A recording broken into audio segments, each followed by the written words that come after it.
The Latin American boom was an outbreak of literature, poetry, and criticism in Latin America during the 1960s and 1970s, when writers from this region explored new ideas and came to international renown in a way that had not happened previously.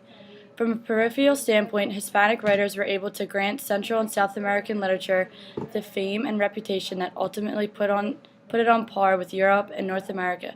Major figures of the boom include Julio Cortázar, Gabriel Garcia Marquez, Carlos Fuentes, and Mario Vargas Llosa. In an interview with the Academy of Achievement in 2006, Mexican author Carlos Fuentes said, "We didn't come out of nothing, we came out of a very rich tradition. That tradition coincided with interest in Latin America, worldwide interest, because of the Cuban Revolution. The Cuban Revolution brought Latin America into the focus after a long period of dictatorships and ignorance of what was going on. So there was the leader, Castro, and a lot of attention on Latin America. And who are the writers in Latin America? It happened to be us. It could have been another generation that had preceded us, our generation yet to come. We coincided with a historical event, which was the Cuban Revolution, and with the Alliances for Progress and Kennedy, a whole new interest in Latin America. So that is the publicity of an affair. I think we also wrote good books, naturally. If not, we wouldn't be here talking. But the publicity moment was very good and the books were good as well, so it was felicitously a moment for literature." In class, we read Blow Up by Julio Cortázar, Chronicle of a Death Foretold by Gabriel Garcia Marquez, and The Leaders by Mario Vargas Llosa. These authors were greatly influenced by European and American authors of the generation preceding them, especially those who experimented with novelistic structure and chronology. That was it? The boom brought about a new genre of writing. Chronicle of a Death Foretold was published in 1981, which may be considered to be after the boom period had ended.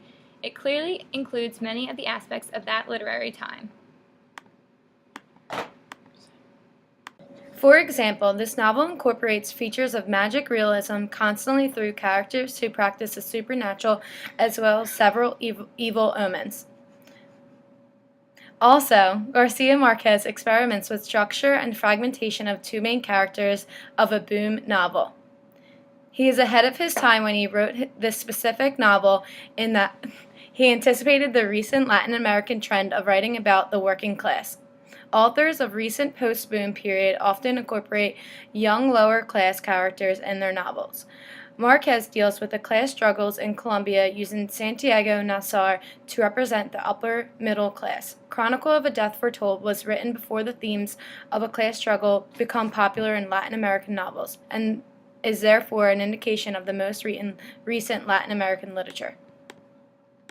Their writing was considered experimental at the time because of their play with time and narrative voice using non-linear plots and different narrators.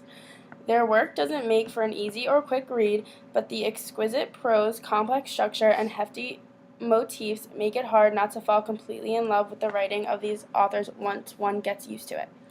Turning the last page of one of these writers' novels makes one feel accomplished and a bit overwhelmed by all the insights that a careful and analytical read can generate. Here are some examples of exquisite writing of the famous writers of the Latin American boom. 100 Years of Solitude. Gabriel Garcia Marquez.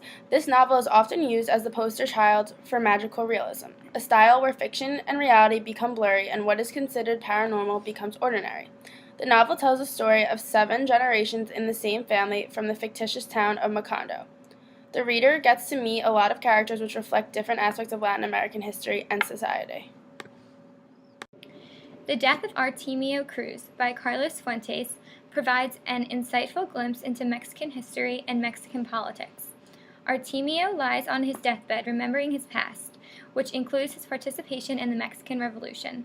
The story jumps from the present to Artemio's memories, revealing how those experiences shaped the rich but corrupt man he has become. Altogether, the boom was a result of writers trying to build and conceive literature into new ways. Central and South America writers were regarded as whole, and that is how shared literature was born. Hispanic writers were able to grant fame and reputation that finally put them on the map with Europe and North America. Literature and its message were deeply connected with the political atmosphere at this time and started a whole new era that broke past standards. Thank you.